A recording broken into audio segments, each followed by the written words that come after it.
Okay. All right, Shalom Aleichem. Welcome to our Yalkut Yosef class. And we are back to the Halachot of Tzitzit. So last week, we did a demonstration. We opened up the Talit, and we spoke about how the petilot are supposed to look, the strings, and how the Gedilim, the beginning of the strings, where there's circles around and around. And we're going to continue with a story. We ended with a story last week that I didn't get a chance to tell you, but the reason why this story is brought is because it has relevance to the halacha, whether when someone ties the strings of the tzitzit or the talit, same idea, same halacha, he has to have in mind that this is for the kedusha of the mitzvah of tzitzit.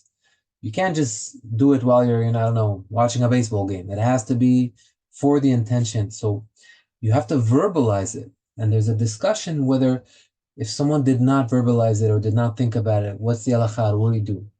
The story about Rabbi Ovadia, that one time he found a guy that, I think this we did mention, that wrote the tefillin, and he said, wow, this is so beautiful, you sold it to so many people. What were you thinking when you wrote it? And the guy didn't understand. What do you mean, what was I thinking? He didn't know the basic halacha. He learned how to write, he didn't know the halacha, that you have to have Kavana. With tefillin, it's just like with the tzitzit. We're going to get to Yalkut tefillin, Be'ezrat Hashem.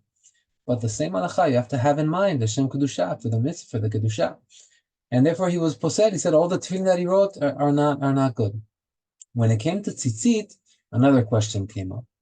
So how did we learn the halacha? I'll tell you. Rav Butbu, the Chatan, the son-in-law of Rav Ovadia Yosef, says that one time a question came to Rav Ovadia's table. Now, I don't know if you know, but Rav Ovadia was known to answer the most difficult questions. During the war of Yom Kippurim, the most complicated questions that nobody wanted to touch, about agunot, about barren ladies that they haven't seen their husband, they haven't come back from war, what do we do with them? He was always ready to take upon himself those difficult questions. So they came to him with a question like this: Lo alenu, when someone has a get, two people get divorced, when the author writes the get, let's say two people are getting divorced, let's call them A and B. He already happens to have a get that he prepared for another couple that had the exact same names, A and B, only they ended up not getting divorced. Is he allowed to use this for them? Through this be the style of the divorce? The answer is absolutely not. The katavla, the Torah says the katavla, and he wrote for her, which means the person that's divorcing the woman, he has to write the get to her. Now, of course, he doesn't write it himself. He has a shaliach, he has the author that writes it. But it has to be with the intention of a specific person. You have to have that in the mindset. You have to verbalize it. So they asked Rav Ovadia about a man that wrote a get to his wife, but the sofer, the author, says, no, I had it in mind, but I never verbalized that it's meant for this lady. We just handed it to her. What happened later on? The man passed away. And since the man passed away and they had no sons together, the halacha is that if that divorce was okay, then she could go on to her life, marry another man. But if the divorce was not okay, halacha is, since she never had a son from him, his brothers are next in line to marry her. And if they don't marry her, they have to do what is called a chalitza. Chalitza, when they take off the shoe, she spits before the shoe, and the shoe before the man. And it's basically a symbol that says, okay, you also agreed not to marry me. Now I'm free to go somewhere. So they asked Rav Ovadia, the get was never designated verbally to this lady, but the author had it in mind. So he had Kavana, but he never verbalized it. Is she considered divorced, or does she have to now go and do chalitza? Chalitza, to take off her shoe for the brothers of this man. And Rav Ovadia was posek that because it's sh'at adchak, even though lekatchila, to begin with, yes, you have to verbalize that it's meant for this woman. But since it's sh'at adchak, it's a complicated situation, which the man has already passed away, and we don't want to put her through the process of chalitza. He was matir, he gave approval that even though she didn't verbalize it, just because it was in his mind, it was sufficient. Rav Budbul learns from here, his son-in-law learns from here, that the same thing with tzitzit. When we buy tzitzit, we have to find the tzaddik selling it to us, that obviously while he was doing the strings, by the way, I don't know if you know, but Marcel here told me last week that he himself ties the strings, and he has a very professional way of doing it. He was describing it to me. So if anybody wants a good tzaddik to tie it for you, we have Marcel here. But yeah, he has to have the proper kavanot while he's doing it. Marcel, I want 5% of all your income, please. But seriously, you have to have someone that has the Kavana. If someone, So time consuming. yeah, I So know. time, No, time consuming. no one likes to do it. It takes too much time, but it's a big mitzvah. Right now, actually, so many soldiers in Israel that are far from religion, but they wanted to take something upon themselves to the war, and they want also to feel more protected. Thousands and thousands of these tzitzit katan, the small ones, have been donated to the army because soldiers are begging for it. So we want it, we want it. We feel like it's like we have the shield that we put on. We want the tzitzit shield. We want the mitzvot package on us. Thousands have been donated, and a lot of people have been tying it for them for the sake of the mitzvah. But anyway, even though they didn't verbalize Leshem Kedushat Tzitzit, when I do mine, I always say Leshem Kedushat Tzitzit, for the mitzvah of Tzitzit. It says, if you forgot to do that, but it was in your mind, it's still sufficient and it would pass. We learned it from Rav Avadia's case regarding the get, that since it was in his mind, even though he did not verbalize it. So bottom line, lekatchila, if someone is making the knots, ask him, did you say, if he didn't say, but the avad would still kosher. We could still use it. But of course, we should start like that. Okay, so back to the practical halachot. What about making the knots on Shabbat? So obviously, there would be a few reasons why not to make that knot on Shabbat. First of all, one of the 39 melachot of Shabbat is called kosher, tying, making knots. That's, of course, forbidden from the Torah. So, of course, you're not allowed to make the knot. But above making the knot, while you will be making the knots, it's not just that you're making the knots. You had a piece of fabric. Now with the knots, you turned it into a kosher talit. So you are what is called mitaken mana. You made the vessel, this talit, a different item. Now it's a mitzvah item. When you put the finish line on something, it's called mitaken mana. It's a halacha that basically says that you created something that wasn't there before. So of course it would be forbidden. So we found already two reasons why not to make the knot on Shabbat. Obviously, but the question is not to make the knot. But I already have the knots. But during Shabbat, I look at my talit, I pass by something, I got caught on something, I see that the knot is a little loose, but existing. I just want to strengthen the knot. Would that be permitted? What do you guys say? Just strengthening an existing knot. Yes. We have a yes for Mr. Giacomo Hajibai. Anybody else want to try? Giacomo, it's a surprising halacha, but the answer is no. Even though you would say that the knot is existing, strengthening an existing knot is forbidden from the Torah. It's a melacha of kosher. But I studied and they said that a little, you cannot make it hard. You can just a little bit. You know what? If you have that source, I would love to see, or who taught you, or where you learned it. Halacha of the day. It comes through email every day. Halacha of the day. By who? If you have it written, please send it to me. But I'm telling you, I will. I have to find it now, but I'll try. All right. Maybe, so you're making a point. Maybe there's a distinction between making it light or tight. I don't know. But what I've seen in the books, that this is forbidden because you are first of all, I wanna point something out. When the knot is a little loose, it doesn't take away from the kashrut of the tzitzit. It's just us. We're pedantic. We want everything to be perfect, and it happens. It's a natural reaction. But by doing that, you are strengthening an existing knot. That's something that is forbidden. Maybe Giacomo is pointing out something that was written in the halacha. We have to see it written, what he's talking about, a distinction between if you do it very tight or it's still loose, but you just did it so it won't run away. I don't know. Interesting. Homework. But the dry halacha is... I have to admit that I have a habit of tightening my knots all the time. I know. Everybody has that habit. You don't want to see it loose. You don't want to see it loose. I do it to my kids all the time. The tzitzit is coming out. I call my... Yeah, on Shabbat, we have to know. Forget the tzitzit for a second. It's a halacha of Shabbat. Strengthening an existing knot is forbidden for halacha. It's not something that you're allowed to do. So Giacomo, I gave you some homework. If you can find that, but I'll also look it up, bli neder, on the halacha of the day. I'll try to find. Yes, Ilan. What about like your necktie?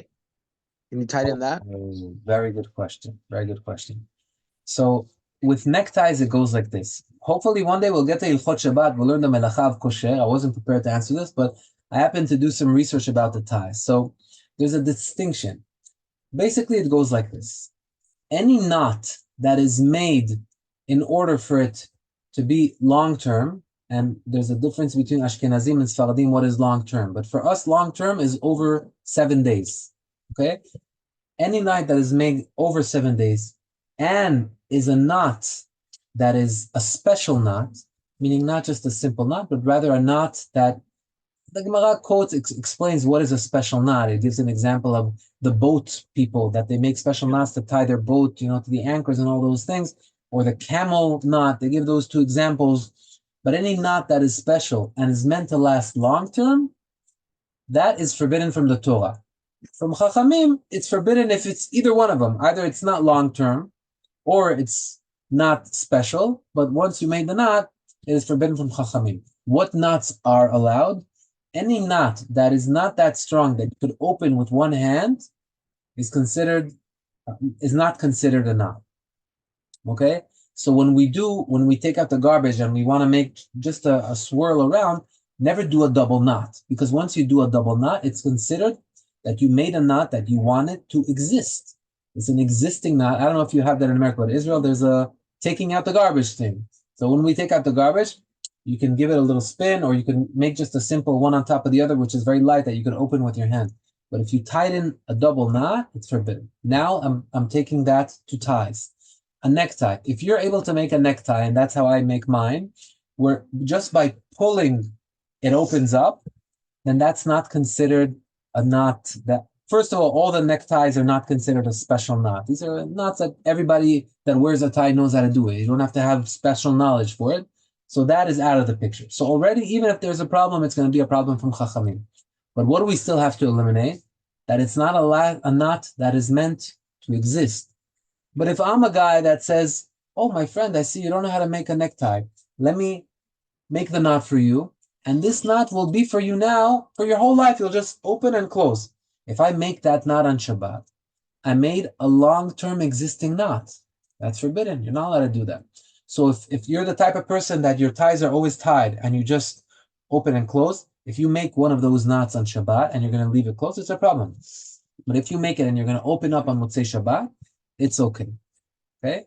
But even if you are going to leave it on Motzei Shabbat, but it's a knot that can open just by pulling the string, that would also be okay, because that's halachically not considered a knot. Anything that could be opened with one hand is not considered a knot.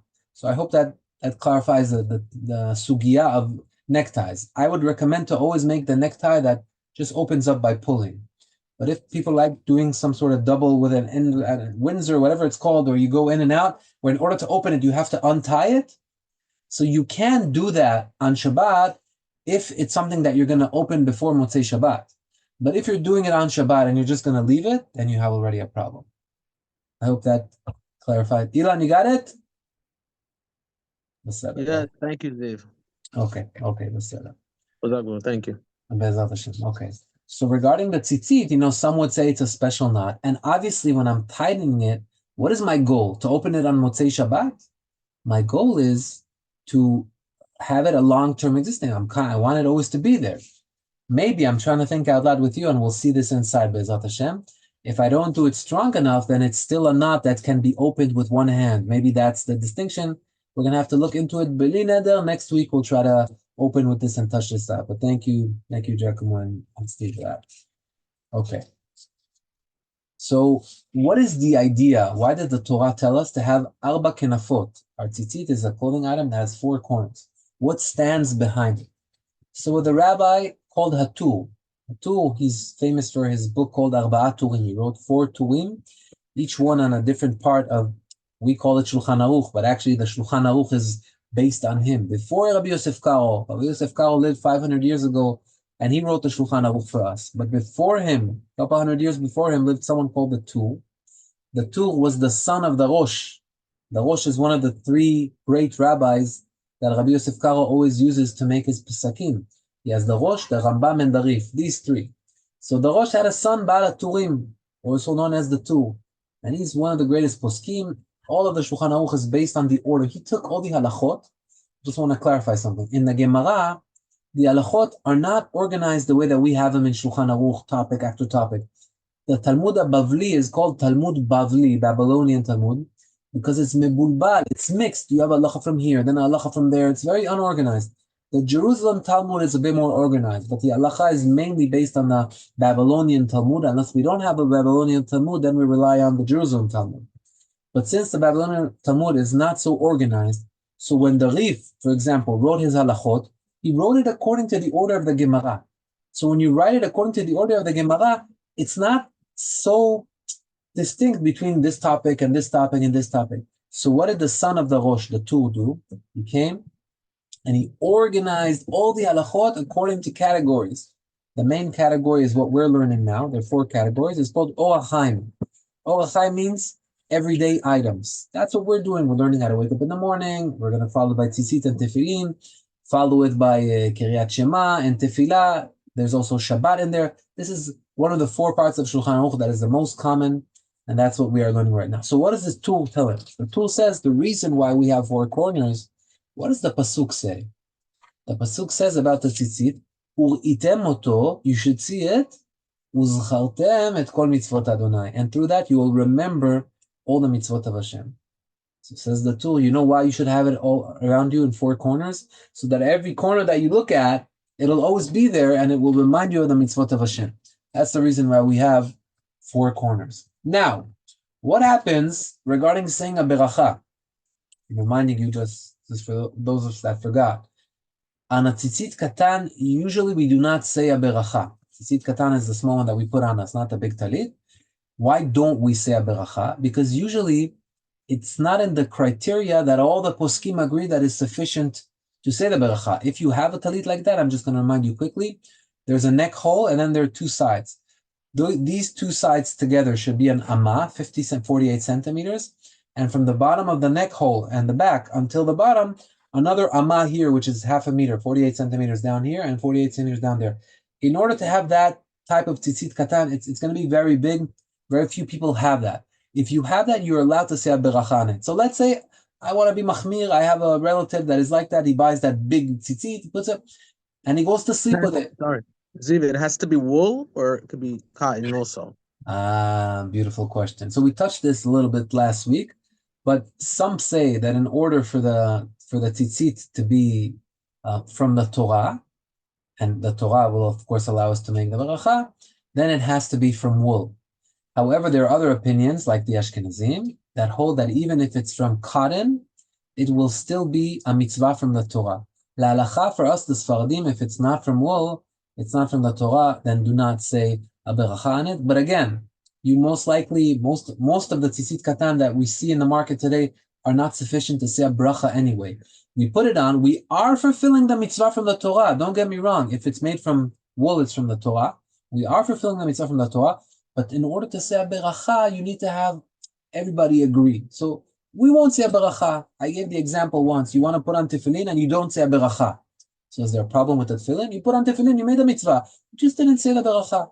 So on the tzitzit katan, if it doesn't have that criteria, we cannot say the beracha. But no problem. We go to Bet Knesset in the morning. We put the big talit and we say beracha on that. So we're covered regarding the beracha. We get the beracha at least once a day, Be'ezrat Hashem. But if it's a cotton one, are you fulfilling the mitzvah from the Torah or no? According to the Sephardim, you are fulfilling the mitzvah only from Chachamim. Oh, okay, yeah. Which is still a big deal. Baruch Hashem, it's a big deal. But according to the Ashkenazim, you're even fulfilling it from the Torah. For some Ashkenazim. So, obviously it would be better. I'm going to share with you that when I started putting it on every day and I bought that wool talit, it was very different than what we have today. Today, the wool talitot katan, they're so stretchy and thin and light, and you don't feel them. It's like a t-shirt. You put it on, it's so comfortable. But many years ago, I'm a white beard, Baruch Hashem, the wool talitot did not exist like they are today. So you had to get these big, it looked like the talit that we put in Bet Knesset, just a little smaller. That would be your talit katan. Imagine that under your clothes. So it used to be very difficult. That's what I remember. That's why it used to be very difficult to fulfill the mitzvah from the Torah. But now it's so easy. So easy. Be'ezrat Hashem, maybe next week I'll bring it to show you what I mean. It's like a piece of, and it's made from wool. It's amazing. So every second of the day you're walking around surrounded with mitzvah. Next week I'll bring it. Okay. So what were we saying about that? I know I'm asking a lot of questions. No, this is the best part. The questions are the best part. Is it any halacha that the string have to be out or tucked in, or that doesn't matter? Beautiful question. Again, we're going to see a distinction between Sephardim and Ashkenazim. Ashkenazim hold it out usually. You have different Chassiduyot that will do different things, but generally the Ashkenazim hold it outside and the Sephardim hold it inside. What would be the reasoning behind it? So the Ashkenazim feel like it's not so, neat for the tzitziot to go against our legs inside our clothing on the bottom. Sephardim don't have that fear, and therefore they don't want to, show it so much on the outside. It's for our hearts. It's for us. We see it. We shouldn't have it hanging out. That's the Halacha according to the Sephardim. Halacha discusses what happens if a Sephardi yeshiva boy goes to an Ashkenazi yeshiva. So is he allowed to wear it like them or not? They said the rabbi shouldn't force him, but he shouldn't be different, so he could look like others. But even if you're a Sephardi and you want to wear it out, there would be reasons why you would be allowed to wear it out. What would be the reasoning? If you're wearing it out because, let's say, you're a Baal Tshuva, or you're in an environment that is going to always welcome you to do bad things, to go back to, to ways that aren't for you. And by having your tzitzit hanging out, it's kind of a reminder to everyone, I'm not there. Don't, it's like a protection so that they won't call me to do these bad things. Say, then you're allowed to do that. If it's a protection for you, so that by having it on, you're embarrassed to do not good things. Like they say, a guy with a kippah, he wants to buy a Coke, but he's not going to walk into McDonald's with a kippah to buy a Coke, but the Coke is kosher. No, I have a kippah, I can't, right? So if the same idea with the tzitzit, if it's something that limits you from doing bad things, you are allowed to wear it out. But generally speaking, Sfaradim have always tucked it in, and Ashkenazim leave it out. Now, so we started saying, if someone sleeps with the tzitzit, by the way, even though you are not obligated to sleep with the tzitzit, once nighttime comes, you are not obligated to wear tzitzit anymore. In fact, you're not obligated to wear tzitzit all day as well. Only if you have a clothing item that has 4 corners, then you're obligated to put tzitzit on it. We want to force ourselves to get into that mitzvah, so we make an item that has 4 corners and it's made out of wool so that we gain that mitzvah. But let's say that clothing item of 4 corners you wore during the day and it was a tzitzit, nighttime came, now you don't have to wear the tzitzit anymore. It's a mitzvah only during the day when you can see, lirot. At night we can't see, so therefore there's no obligation. But from Chachamim they say, and the Mekubalim also talk about it, that it's a very good thing to have it on you as well at night. But of course it's not going to be the same level of mitzvah. It's more of a segula, it's more of a protection, this type of thing. And let's say I went to sleep with it, and it was a big tzitzit that is worthy of making a bracha. So yesterday I made a bracha when I wore it in the morning. Tonight I slept with it. Now I wake up in the morning. Since it has the right measurement of tzitzit, the question may rise, all right, can I say a bracha on this? It's on me right now. If it were off me and I would put it on, I would say a bracha, because it has those big measurements that we spoke about, that we don't see it a lot. But since I slept with it, even though if I wouldn't have slept with it, I could have said a bracha, since it was on me at all times, I do not say a bracha. In this case, I keep it on me. I wear my shirt, I go to shul. When I go to Bet Knesset and I put on the big talit, that you always say a bracha. We're going to see the halacha of talit when we say a bracha. But once you get to the big talit, you always say bracha. The questions that we have are regarding the small one. Most likely we don't have the talit with the right measurement to say the bracha anyway. But if you would have that and you fell asleep with it, then do not say another bracha on it in the morning. Now, what is the kavana? Usually we've learned many times, whenever we do a mitzvah, in our mind we have kavana. So while I'm putting the tzitzit, what is the proper kavana that I should have when I'm putting it on? Anybody want to try? It's in the pasuk. It's in the pasuk. You don't have to go far. U'item oto. What happens after that?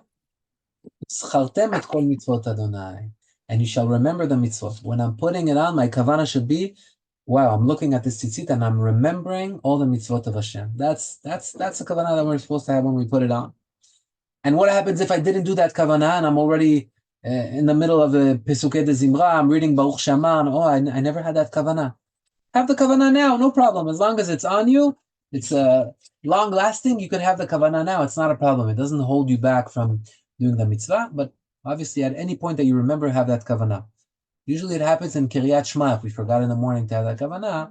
If you read the L'Shem Yichud, then you have no problem. It's in the L'Shem Yichud before. But if you don't read the L'Shem Yichud, or the V'hinu Am Adonai Elenu Alenu, like Steve loves to mention, then all right, that's already included in there. If you don't read that, usually when we get to Kriyat Shema and we look at the tzitzit, we say, Uritem oto, we look at it, Uzchartem et kol mitzvot Adonai, we remember the mitzvot.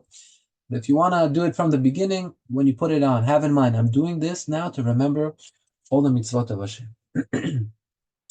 Now, do we have to say the bracha while standing up? The answer is yes.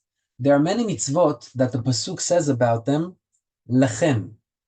For example, in Sfirat HaOmer, it says, Usfartem lachem mimachorat HaShabbat. Lachem is for you. Or, Arbaat HaMinim, it says on it, Ulkachtem lachem anaf etzavot. You should take for yourself that lulav. Whenever it says lachem, I think altogether there's 6 mitzvot like that. I think I heard that from Rav Meir once. On those cases, you have to be standing up while saying the beracha. Same thing with the tzitzit. V'haya lachem letzitzit. Since it says lachem, the ideal way to do it is by standing up. However, what happens if someone is sick and he's unable to stand up? Many times we put the talit on someone at lo alenu, he's in the hospital, he's not feeling well, so he's not going to say the beracha. Of course, in his situation, if someone says it while sitting down, b'diavad, it's not like a tchila, but since it's a difficult situation, then that would be allowed as well. However, if someone already put on the talit on him, and he said, oh my God, I never said a bracha, then you can't say the bracha anymore. It's not like when I didn't have the kavana, I'll have the kavana now. Kavana doesn't cost money, you could say it. But saying a bracha, since I'm already exempt, I already have it on me, I can't say the bracha now, and therefore you miss the bracha. So the only real time to say the bracha is when you put it on first time. Okay, the way, Yalkut Yosef talks about the way of putting the talit, we mentioned this a little bit last week. Atifa Ishmaelit, we have to wrap ourselves like the Ishmaelim, like the Arabs in the desert, which basically means that the wrapping is around the head, but the eyes are still exposed. They're walking in the desert, they need to see something. I don't know exactly why we chose to wrap it like that, but that's what the halacha requires. Wrap it, it's called Atifa Ishmaelit. You have to wrap yourself with the mitzvot, just like the Ishmaelim. That's what it's called. Now, again, you see sometimes people get so into the wrapping and their face is fully covered and they're putting it behind them and saying the baracha with all the beautiful kavanot. If your eyes are not exposed, you're not doing it right. So you wrap it around your neck, but the eyes are exposed. Now, what happens if while I'm putting on that talit, we'll end with this halacha be'ezrat Hashem, just like this.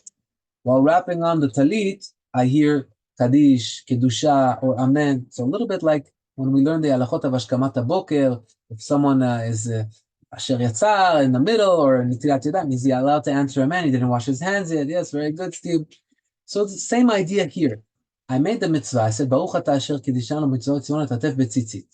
By the way, no kissing. I'll tell you, you want to kiss, you kiss before. We'll get to that next week, Be'ezrat Hashem. Please kiss before the bracha. When you do the bracha has to be tight. It's like imagine you're saying a bracha on an apple. Baruch ata Hashem Elokeinu melech haolam borei pri ha'etz, and then you give it a kiss, and then you take a bite. Oh, why are you making a stop? You want to kiss the apple? You want to kiss the mitzvah? 40 years that I'm kissing. I know. Believe me, I know. I used to do it many years. Baruch Hashem. That's why we're here. We're learning.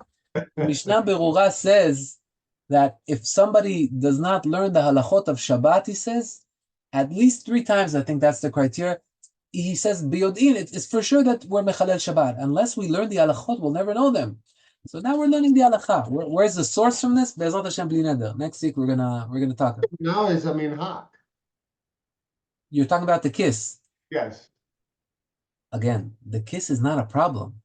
The problem is between saying a beracha and doing the action, you're stopping to do something that has nothing to do with the mitzvah. It's a minhag to show that I love this mitzvah. It's not an obligation. It's just an action of Hashem. We love your mitzvot. Love them before, love them after, not during. You know what I mean? We'll talk about it more, Be'ezrat Hashem.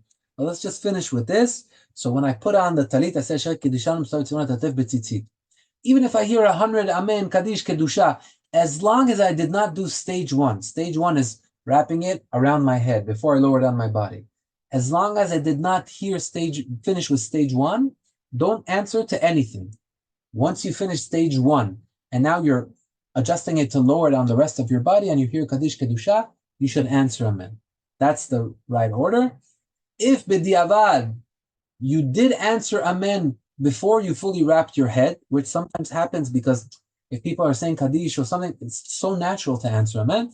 then it's not posel. You don't have to redo the beracha or anything like that, but it's b'diavad. But lekatchila, in the wrapping item of the head, until we finish that part and wait a couple of seconds, we do not answer. When we finish that, we can answer amen and keep on putting the talit.